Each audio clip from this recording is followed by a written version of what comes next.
இந்த ஒரு மாதமாகவே உள்ளத்தில் ஓடுற விஷயந்தான் அது. ஜனவரி 13ஆம் ஆரம்பித்து போன 26ஆம் வரைக்கும் அலகாபாத் சொல்லக்கூடிய பிரயாக்ராஜ் அவன் பேர் மாற்றின இடத்துல கும்பமேளா சொல்லி 3 நதிகள் ஒன்றாக சேர்கிறது.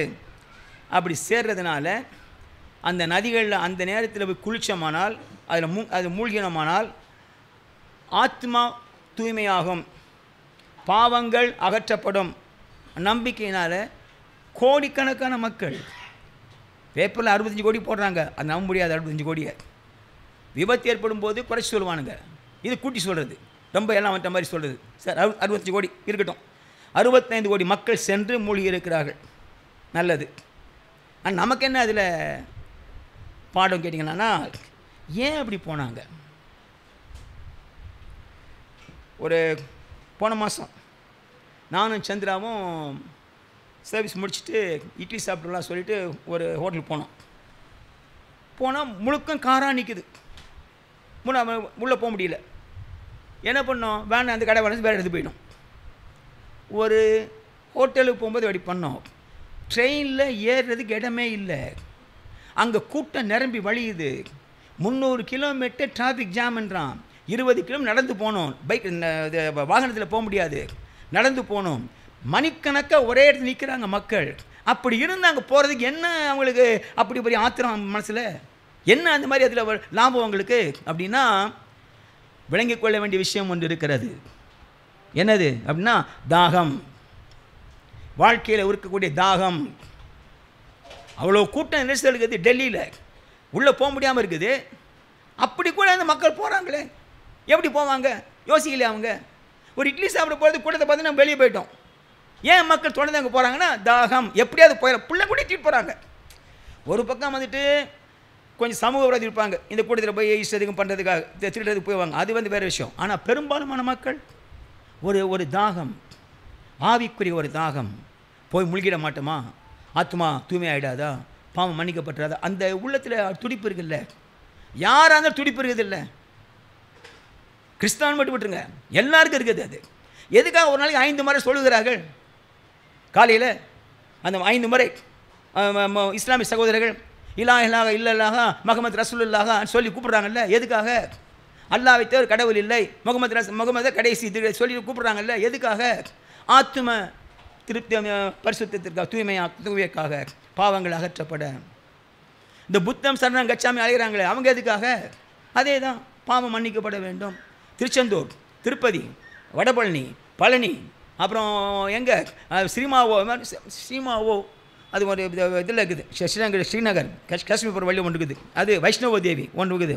அப்புறமா நிறைய ஊரில் எக்கச்சக்கமாக இருக்குது. ஏன் மக்கள் போகிறாங்க?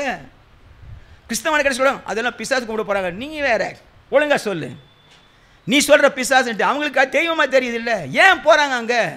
உள்ளத்தில் ஒரு வேகம், ஒரு தாகம். தாகம் தனியாதா? தாகம் தீராதா அப்படின்ற ஒரு ஏக்கம்தான். கேலி பண்ணக்கூடாது. பார்த்துட்டு இப்போ நிஜமாகவே நம்ம தாகம் தீர்க்கப்பட்ட மக்கள் சொன்னோம்னா, அந்த தாகத்தை தீர்ப்பக்கு என்ன வழின்னு காண்பிக்க வேண்டியது அவசியம். இன்னைக்கு நான் பேசப்போது எல்லாமே தாகத்தை பற்றி தான். தாகம்னா என்ன? நார்மலாக தாகம் தண்ணி குடிக்கிறது. இது என்ன சொல்ல, சயின்ஸ் சொல்கிறாம தண்ணி குடிக்கிறோம்ல, அது கூட பிரெயின் தான் சொல்லுதான். நமக்கு பிரெயினில் ஒர்க் பண்ணுதாங்க. உன் உடம்புல தண்ணி சத்து குறையுது, தண்ணியை குடி அப்படிங்கதான். தண்ணி படி தாகம் வருது இல்லை. அப்போது அந்த தாகமாக இருக்கும்போது பிரியாணி கொடுத்து பாருங்கள், யோ தண்ணி குடியா, பிரியாணி கொடுத்து நோ பிரியாணி என்ன சூப்பராக கொடுப்பேன், போட்டி வச்சு தோஞ்சல் வச்சு சூப்பராக கொடுத்துப்பான். எப்பா தண்ணி கொடுப்பா, அப்புறம் கொடுப்பா தோஞ்சல்லாம். தண்ணி வேணும் இல்லை, தண்ணினா முடியாது. தண்ணி தாகம் தாகம். அப்போ அது வாட் இஸ் தர்ஸ்ட்? அந்த பிரெயின் கொடுத்து சொல்லிட்டேன், தண்ணி சத்து குறையுது. அப்போ தண்ணி சத்து குறையும் பொழுது பிரெயின் சொல்லுது தண்ணியை குடிங்குது. தண்ணியில் உடம்புல தண்ணி சத்து இருக்கணும். தண்ணி சத்து இருந்தால் தான் நடக்க முடியும், போக முடியும், பேச முடியும். இல்லாட்டி போனால் வற்றி போச்சவொன்னே படுத்துட வேண்டியதான், கீழே ஒன்றும் செய்ய முடியாது தண்ணி இல்லைன்னா. அப்போ இது கிரேவிங், தர்ஸ்ட் அப்படின்னா கிரேவிங் ஃபார் வாட்டர். தண்ணிக்காக தனியாத கிரேவிங், தனியாத ஒரு ஆசை, எப்படியா தண்ணி குடிச்சிடணும். நிறைய பேர் பார்த்துருப்பீங்க அதை. தண்ணி அதாவது வேலை செய்ய நிறைய பேர். இன்னொன்று சொல்லிடுறேன், நிறைய பேர் நம்ம சபையில் தண்ணியே குடிக்கிறது கிடையாது. தயவு செய்து தண்ணி குடிங்க. தண்ணி குடி. அப்புறம் கல் கிட்னியில் கல்.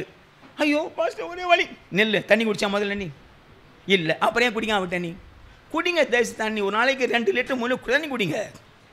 இந்த கல் வரது வேறு விஷயம். அது உடம்புல வந்து அசிடிட்டி ஒன்றுக்குது. அது கரைஞ்சி போகணும், வெளியில் போனோம்னா தண்ணி அவசியம். இல்லாட்டி போனால் அப்படியே படிஞ்சிடும். அது படிஞ்சு கல்லாக மாறி போயிடும். நமக்கு தான் கஷ்டப்படணும். நானும் கஷ்டப்படுகிறேன், ஆனால் சேர்ந்து சொல்கிறேன். நான் என்னமோ ஒரு கஷ்டப்படாமல் சொல்கிறேன். நானும் பட்டேன் கஷ்டத்தை. அதில் ஒரு டாக்டரை போனேன். என்ன கேட்டு என்ன வேலை பார்க்குறீங்க? நான் சேல்ஸில் இருக்கிறேன். எங்கே லாஸ்ட்டாக போனீங்கன்னாரு. நான் கர்னூல் கடப்பா போனேன். அதான் கல் வந்துச்சுன்னாரு. கர்னூல் கடப்பா போனால் கல் வருமா? என்ன டாக்டர் அவர்? அந்த மாதிரி பேசிட்டாங்க. அவர் இன்னொரு டாக்டர் பார்த்தாரு. என்ன அப்படின்னாரு, இந்த மாதிரி இப்போ வலிக்குது அப்படின்னா. என்ன வயசு உனக்கு? வயசு சொன்னேன். அந்த வயசில் வர சகஜம் டாக்டர். இது எப்படி இருக்குது? அந்த மாதிரி நிறைய நம்ம பண்ணுற தப்பு நமக்கு திருப்பிட்டாது. தயவு செய்து இன்றைக்கி தீர்மானம் பண்ணுங்கள், தண்ணி குடிங்க. 1 மணி நேரத்துக்கு ஒரு டைம் தண்ணி குடிங்க. சரியா? நான் கொஞ்சம் குடிச்சிக்கிறேன். இப்போ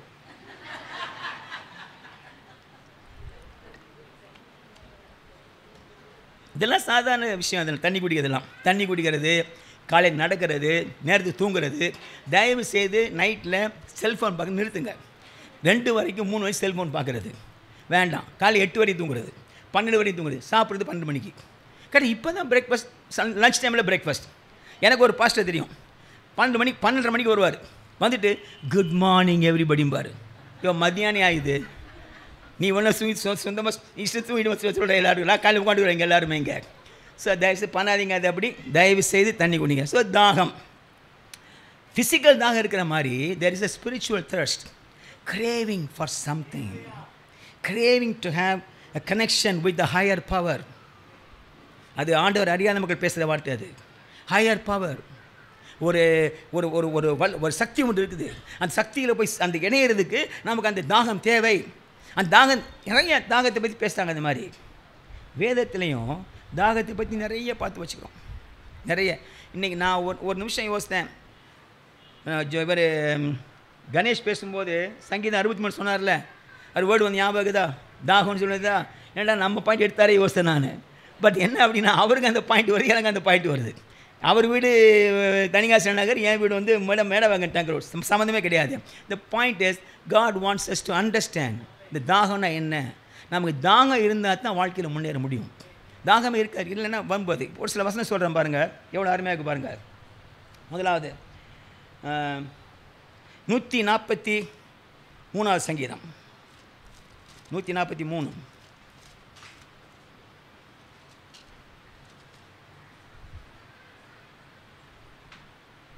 6ஆம் வசனம். என் கைகளை உமக்கு நேராக விரிக்கிறேன், வறண்ட நிலத்தை போல். என்னவா? வறண்ட நிலம் சொன்னால் விளங்காது நமக்கு. எது வறண்ட நிலம்? நம்ம பார்த்தெல்லாம் வறண்ட நிலம் தான். ஏன்னா பசுமை நிலம் பார்த்தோம், நம்ம எல்லாம் வறண்ட நிலம் தான். ஒன்று இப்போ சொன்னால் நல்லா விளங்க நினைக்கிறேன். சரியான ஒரு வெயில் அடிக்குது, ஈவினிங்கில் ஒரு மழை பெய்யுது. ரொம்ப பெரிய மழை இல்லை, சும்மா ஒரு தூள் மாதிரி போட்டு சொடன்னு பெய்யுது. பிறகு ஒரு வாசனை வரும் தெரியுமா? ஒரு வாசனை வரும் தெரியுமா? என்ன வாசனை? மண் வாசனை. அவ்வளோ நேரம் மண் அங்கே தான் கிடந்துச்சு, ஏன் அந்த வாசனை வரல? அந்த வாசனை அவ்வளோ இருந்து அங்கே தான், மண் அங்கே தான் கிடக்குது. காலத்துக்கு மிதிச்சு போகிறோம், வாசனையை எடுப்போம், நம்ம மிதிக்கிறோம், வாசனை வரல. அது தண்ணி விழுந்த உடனே அது வறண்டு கிடக்குதான். தண்ணியை பார்த்த உடனே மனது வழிவிடுதான், அப்படியே வாசனையாக. அப்போது ஒரு சாதாரண ஒரு மண் அகிரணை, உயிரற்றது திடப்பொருள் மண், அதுக்கு அந்த மாதிரி தண்ணியை பார்த்து வாசனை வருதுன்னா, மனுஷனுக்கு தண்ணி உள்ளே போச்சுன்னா ஆண்டு உள்ளே போனால் எவ்வளோ பெரிய வாசனை வரணுன்றீங்க. ஏ அப்பா, அல்லேலூயா. வாசனை வீசக்கூடியது. நான் இன்னொன்று பாருங்கள், ஏசாயா 55. சரி, இல்லை இதே வாசனை தான். சங்கீதம் 63:1. சங்கீதம் 63:1 அதையும் எழுதி வச்சுக்கிறேன். 63:1. தேடுனே நீர் என்னுடைய தேவன், அதிகாலமே உம்மை தேடுகிறேன். இங்கேயும் அதே வேர்ட் பாருங்க, வறண்டதும் விடாய்த்ததும் தண்ணீரற்றதுமான நிலத்திலே என் ஆத்துமா உம்மேல் தாகமா இருக்கிறது. தாகம் வேணும் வாழ்க்கையில். இயேசு சொன்னார், நீதியின் மேல் பசி தாகம் உள்ளவர்கள் ஏன் பசி தாகம்? பசியும் தாகம் இல்லாட்டி போனால் பிரேதம். பசியும் தாகம் இல்லாத கூட்டம் கீழ்ப்பாக்கில் படுத்துருக்குது, கல்லறையில், கார்பரேஷன் கல்லில் படுத்துருக்குது, கிருஷ்ணகிரியில் ஊரெல்லாம் படுத்துருக்குது, இந்த காசிமரில் படுத்துருக்குது, இந்த குப்ஸ் நம்ம சாந்தமில் படுத்து கிடக்குது. பசியும் தாகமும் இல்லை அப்படின்னா உயிரே கிடையாதுன்னு அர்த்தம். பசியும் தாகம் இருக்குது அப்படின்னா மனுஷன்னு அர்த்தம். என் மகன் சாயங்காலம் வருவான் ஸ்கூலில் வந்துட்டு, பசிக்குது வருவான், அப்படியே சொல்லுவான், பசிக்குது வருவான். அத்தை உடனே தோசை போட்டு கொடுப்பாங்க. பசி வேணும் வாழ்க்கையில், தாகம் வேணும் வாழ்க்கையில். தாகம் இல்லாட்டி போனால் வாழ்க்கையை ரசிக்காதுங்க. அந்த தாகம் அப்போ ஆண்ட மேல், அதை ஸ்பிரிச்சுவல் தர்ஸ்ட். சரீரப்பட தாகம் இருக்குது, அது வேறு, அது அப்புறம் சொல்கிறாரு. ஆவிக்குரிய பிரகாரமான ஒரு தாகம். இன்னொன்று பாருங்கள், ஏசாயா 55 ஆண்டு கொடுக்க அழைப்பை பாருங்கள். 55:1 எப்படி கூப்பிட்றாரு பாருங்க. அந்த கூப்பிடுங்க நீங்கள் எல்லாரும். ஓ தாகமாக இருக்கிறவங்களே,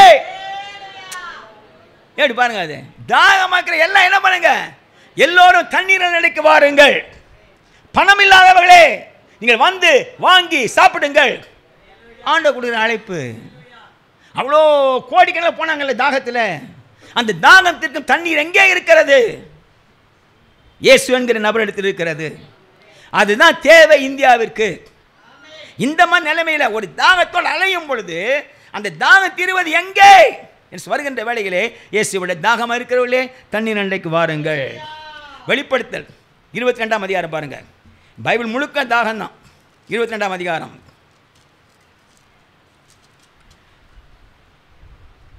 17ஆம் வசனம்.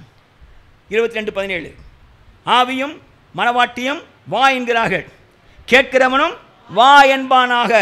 அப்புறம் தாகமாக இருக்கிறவன் வரக்கடவன். அப்புறம் விருப்பம் உள்ளவன் ஜீவத்தை இலவசமாய் வாங்கிக் கொள்ள கடவன். இலவசமாக வாழ்க்கையுடைய தாகத்தை தீர்க்கக்கூடிய ஒரே ஒரு ஜீவ தண்ணீர் இயேசு மாத்திரமே. அதை வேதம் முழு அழகா சொல்லி வச்சுக்கிறார் ஆண்டவர், அழகா சொல்லி வச்சுக்கிறார். ஏசாயா 55 பாருங்க. ஓ தாகமாக இருக்கிறவர்களே நீங்கள் எல்லாரும் தண்ணீர் அண்டைக்கு வாருங்கள். பணம் இல்லாதவர்களே நீங்கள் வந்து வாங்கி சாப்பிடுங்கள். நீங்கள் வந்து பணமுமின்றி விலையுமின்றி திராட்சரசமும் பாலும் கொள்ளுங்கள். அப்புறம் நீங்கள் அப்பமல்லாததற்காக பணத்தையும் திருப்தி செய்யாத பொருளுக்காக பிரயாசத்தையும் செலவழிப்பானேன். சாப்பிடுவோம் ஹோட்டலில் போயிட்டு, சாம்பார் சரியில்லையா, சட்னி சரி, ஊசி பண்ண சட்னி, அது எண்ணெய் கரைச்சி, ஐயோ சட்னி நல்லா, ஐயா அதான் சட்னி அதான் இருக்குது பா, இங்கே நம்ம இது உப்பு பூரி வாங்கின உப்பு போட்டுச்சுனா நல்லாவே இல்லை, திருப்தியே கிடையாது. திருப்தியே கிடையாது. வீட்டில் அதை விட கொடுமை, என்ன செய்தாலும் திருப்தி கிடையாது. அது என்ன பிறவியோ தெரியல. சரி உனக்கு திருப்தியில் இல்லை, நீ பண்ணு, பேசாது. காலையில் எப்படி சொன்னாங்க, அடுத்தவன் நீ இட்லி பண்ணுனாங்க, லேட் ஆகுது சேர்ச்சுக்கு வர்றதுக்கு, இட்லி சட்னி பண்ணி லேட் ஆகுது, நீ பண்ணினால அடுத்த வாரம் சட்னியும் இட்லி பண்ணி வந்து சீக்கிரம் போயிடலாம் அப்படின்னாங்க. நீங்கள் பண்ணிடுங்க, மனைவி பண்ண சரியில்லை, நீங்கள் நல்லா பண்ணுங்க பார்க்கலாம், நல்ல மகராசா நீங்கள் பண்ணுங்கள், நல்லா இருந்தால் பார்ப்போம். சரி, ஏன் திருப்தியில் செலவு பண்ணணும்? திருப்தி இல்லாத செலவு பண்ணணும். வாழ்க்கையில் திருப்தி கொடுக்கக்கூடிய இடம் என்று ஒன்று இருக்கிறது. நீதியின் மேல் பசிதாகம் உள்ளவர்கள் பாக்கியவான்கள், அவர்கள் திருப்தி அடைவார்கள். திருப்தி அடைந்தவன் தேன்கூட்டையும் மிதிப்பான். நீங்கள் எனக்கு கவனமாய் செவி கொடுத்து நலமானதை சாப்பிடுங்கள், அப்பொழுது உங்கள் ஆத்துமா கொழுப்பான பதார்த்தத்தினால் மகிழ்ச்சியாகும். உங்கள் செவியை சாய்த்து என்னிடத்தில் வாருங்கள், கேளுங்கள், அப்பொழுது உங்கள் ஆத்துமா பிழைக்கும். ஆத்துமா பிழைக்கும். இந்த ஆண்டவர்கிட்ட அதாவது தாகம் அப்படியே கிரேவிங் ஃபார் காட். இது கையில் வச்சுக்கலாம். 42ஆம் சங்கீதம் பாருங்கள். 42ஆம் சங்கீதம், சங்கீதம் 42:1-2 மானானது நீரோடைகளை வாஞ்சித்து கதறுவது போல தேவனே என் ஆத்துமா உம்மை வாஞ்சித்து கதறுகிறது. என் ஆத்துமா தேவன் மேல், ஜீவனுள்ள தேவன் மேலேயே தாகமா இருக்கிறது, தாகமா இருக்கிறது. இன்னைக்கு நோட் போட்டு கொடுத்தாரு சிராஜ் சாலமன், போட்டுக்காரு, நீ வாங்கி போகிறீங்களே புக்கை ஒரு நாளைக்கு 3 அதிகம் வாசின்னு சொல்லிட்டு, அவராகட்டும் நம்ம சொல்கிறதாகட்டும், பாயிண்ட் என்ன அப்படின்னா அந்த தாகம் இங்கே தான் தனியும்.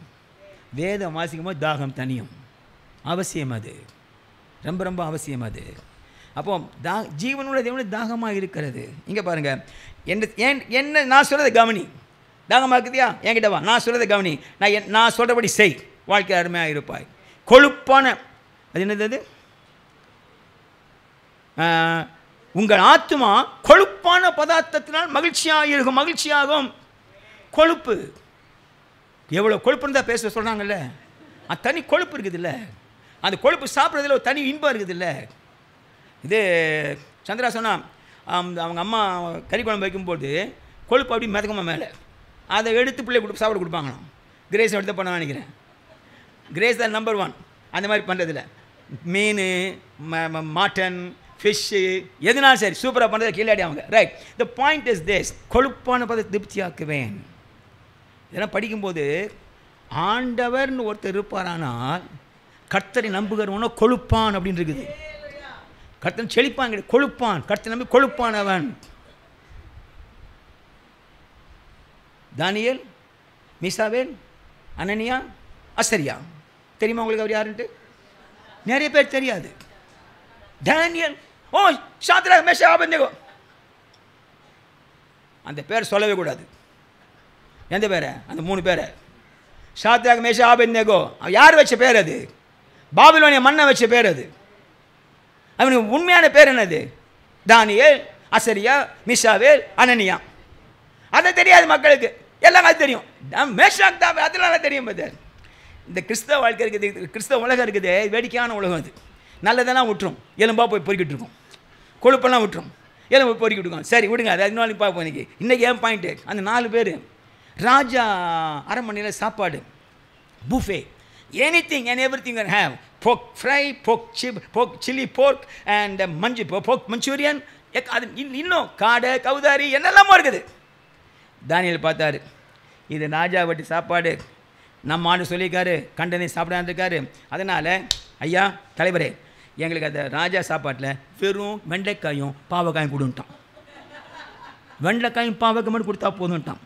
அந்த ஆள் பயந்துட்டான். கேப்டன், எப்பா நான் கொடுத்துருவேன், நீ சாப்பிட்டு நீ ஒல்லியாந்து வச்சுக்கோ, கறிகளை தின்ட்டுப்பான், அவனை தேடாத்து நம்ம இருப்பான். என்ன தனியாக ராஜா கோவிப்பாருனா, நீ கொடுத்து பாரு சாமி, கேப்டன் கொடுத்து பாருங்க, வெண்டைக்காய், பாவக்காய், பூசணிக்காய், தடியங்காய், சொரக்காய் கொடுத்து பாருங்க அண்ணா, கத்திரிக்காய் கொடுத்தானுங்க. சாப்பிட்டானுங்க. 10 நாள் சோதிச்சு பாருங்கன்னாரு. யார்? ஐயா தானியேல் ஐயா. 10 நாள் சோதிச்சு பாருனார். 10 நாள் கறியும் காலையில் எந்திரிச்சோன்னு ஆஃப் பாயில், மறுபடியும் ஆப்பம் பாயா காலை டிஃபனுக்கு, மத்தியானம் சாப்பாடு பிரியாணி, அப்புறமா காடை பொரியல், அப்புறமா ஃபிஷ் ஃப்ரை, மத்தியானம் நைட்டுக்கு ஆப்பம், அப்புறமா ஃபிஷ் மட்டன் ஸ்டியூ சாப்பிட்டானுங்க.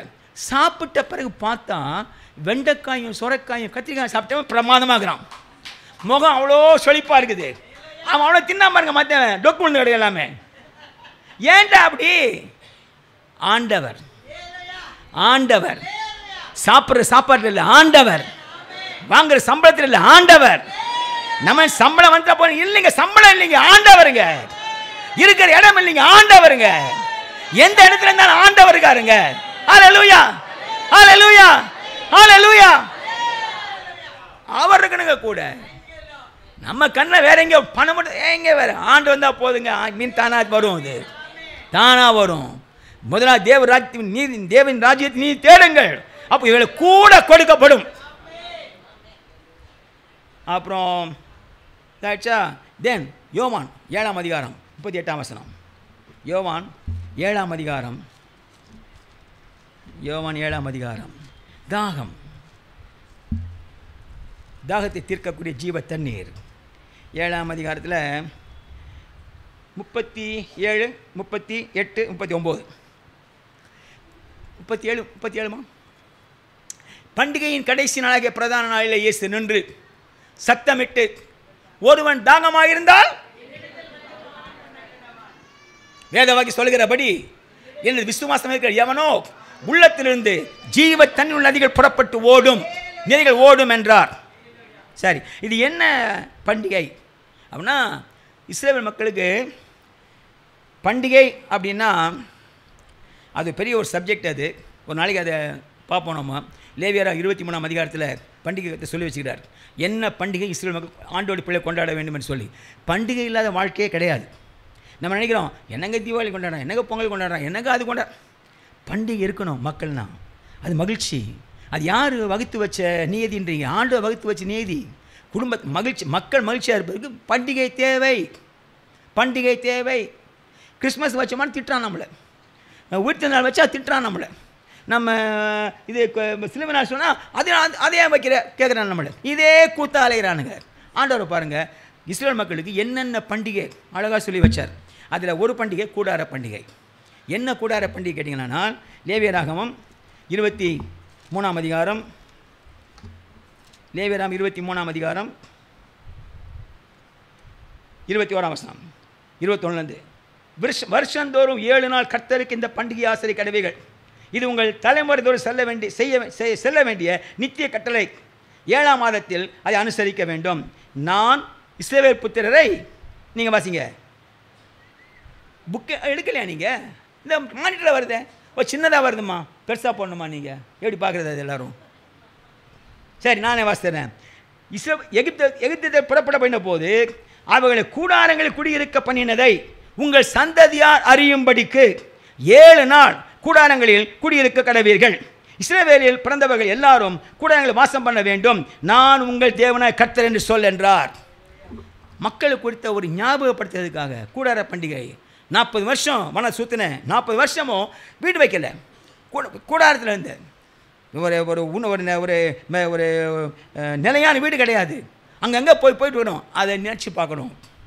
எந்த நிலை வந்தாலும் இருந்த நிலை மறவாது. அது ஆண்டவர் சொன்ன வார்த்தை. அது நீ எப்படி இருந்த பிள்ளைகளுக்கு தெரியணும். உன் பிள்ளைகளுக்கு என்னவா, 7 நாள் வெளியே உட்கார், கூடாரத்தில் உட்கார், தெரியட்டும் பிள்ளைகளுக்கு.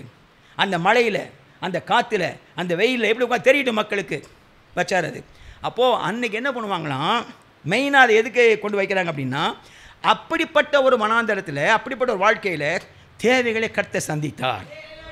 அதான் பாயிண்ட்டு. தேவைகளை கர்த்தர் சந்தித்தார். போதுமான சாப்பாடு கொடுத்தார், போதுமான தண்ணி கொடுத்தார், அப்பப்போ கறி கொடுத்தார். அதுவும் கொழுப்பில்லாத கறி, காடை. அப்போ தான் திட்டு நல்லா இருப்பான்னுட்டு.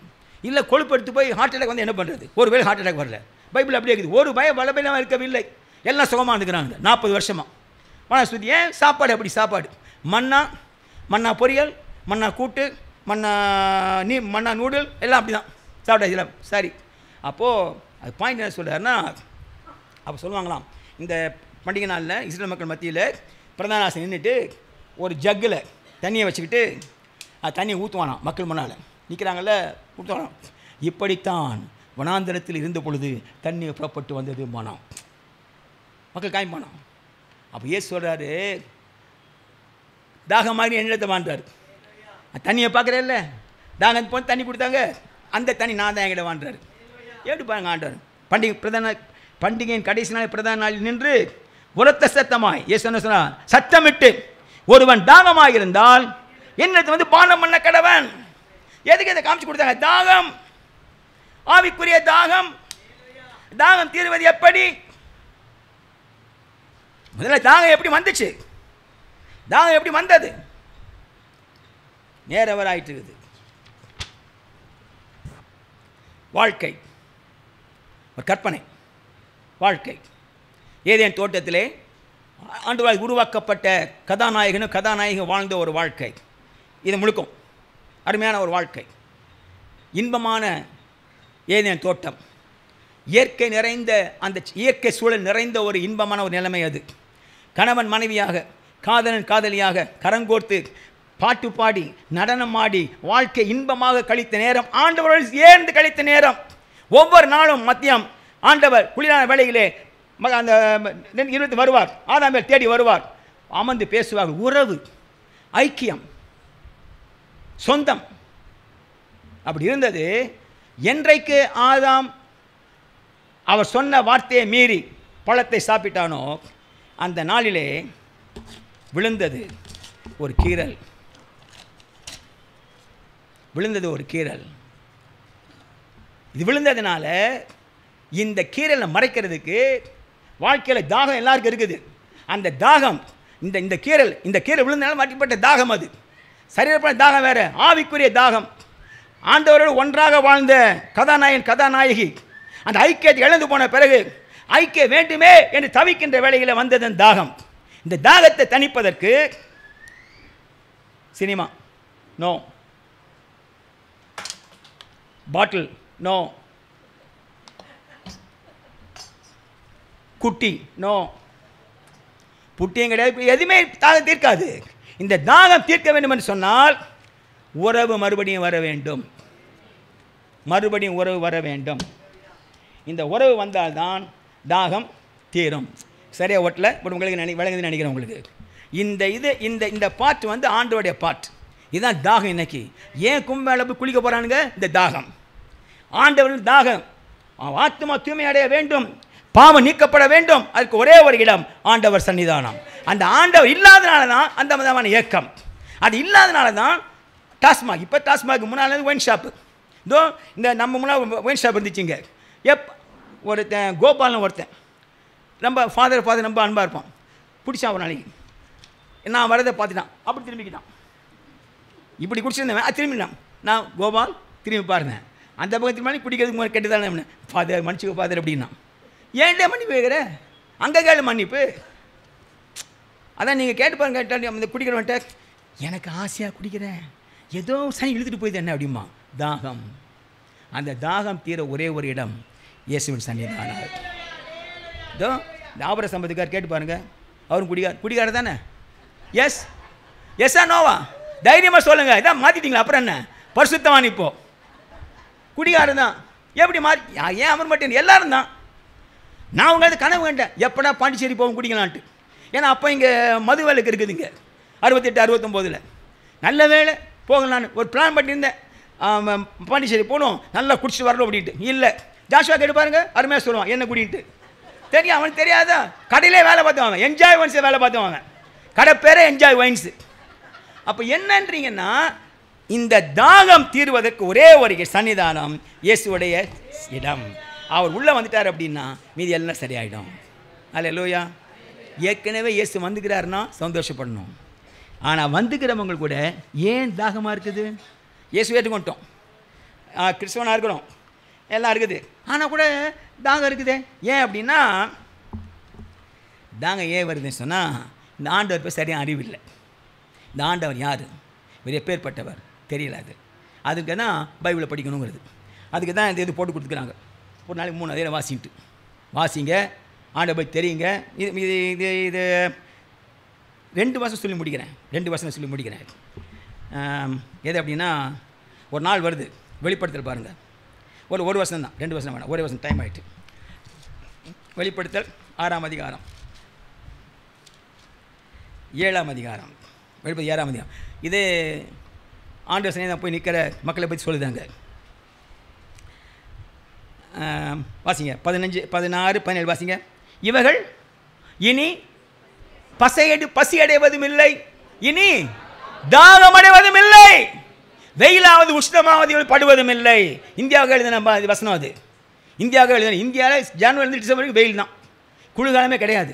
பாப்பா கேசுறாங்கன்னு சொல்கிறான். நான் நேற்று மத்தியானம் சொல்கிறான், நாளைக்கு 12 மணிலேருந்து குளிராயிடமா சென்னை இது நியூயார்க்கில், அதனால் முன்னாடி போய்ட்டு வந்துடுறேன்ற கடைக்கு. இதில் இன்ஃபர்மேஷன் வருது, குளிர் வந்துடுது. நம்ம ஊரில் குளிரே கிடையாது. ஆனால் ஆண்டவர் சொன்னார் குளிருக்கு, அப்படி சொல்லலை அவர். வெயிலாவது உஷ்ணமாவது படுவதில்லை. இந்தியாவுக்கு தானே, நமது 140 கோடி மக்கள், பரலோகத்தில் நம்ம தான் நிறைய பேர் இருக்க போகிறோம். Yes sir no? நம்ப முடியல. பாஸ்டர் எல்லாருமே வந்துடுவானுங்க. இந்த ஜோக் சொல்லி முடிக்கிறேன். பரலோகம், பீட்டர் செக்ரட்டரி டு ஜீசஸ் உட்காந்து எழுதிட்டுருக்கார். வரவங்களே நோட் பண்ணுறாரு. 3 பேர் போனாங்க.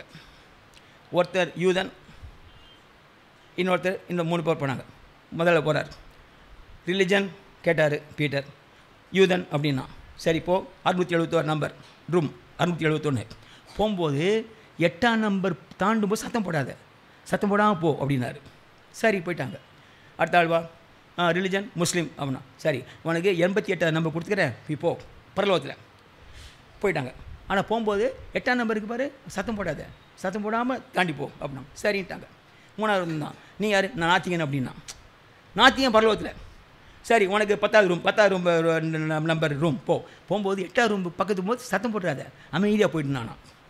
அதையும் கேட்டேண்ணா, ஏன் சார் அப்படி சொல்கிறீங்க? 8ஆம் நம்பரில் என்ன இருக்குதுண்ணா? 8ஆம் நம்பரில் பந்தி கோசுக்கார் இருக்கிறான். அவனுக்கு தெரியாது, அவன் தான் பரலோகத்துக்கு நினச்சிருக்கிறான், எல்லாருமே தெரியாது அவனுக்கு அப்படின்னாங்களாம். நம்ம பெந்தகோஸ்துக்காரங்க தான் இவா பரலம், இவ நரகம் போயிடுவா, இவன் நரகம் போயிடுவா, அவன் இவன் சொல்லி லிஸ்ட் போடுவான் இவன். இந்த ஜான் நியூட்டன் கால பாட்டு பண்ண அமேசிங் கிரேஸ், அவர் என்ன பண்ண தெரியுமா? அவர் சொன்னார், there are 3 things, 3 surprises in heaven. Number 1, யாரெல்லாம் இருப்பாங்க நினச்சிங்களோ அவங்களாம் இருக்க மாட்டாங்களாம். யாரெல்லாம் இருக்க மாட்டாங்க நினச்சிங்களோ அவங்களாம் அங்கே இருப்பாங்களாம். 3வது அற்புதம் என்ன தெரியுமா? நீங்கள் அங்கே இருப்பீங்களாம். தாகம், வாழ்க்கையில் தாகம்னு வரும்போது அந்த தாகம் இயேசுக்குள்ளே தீர்கிறது. அந்த தாகம் ஏன் வாழ்க்கை நிலைக்கிறது சொன்னால் ஆண்டவரை பற்றிய சரியான அறிவு இல்லாமையினாலே. சொல்லி முடிக்கிறேன். முடிஞ்சால் வர்ற வாரத்தில் தொடர்ந்து பார்ப்போம், இல்லை வேறு படத்தை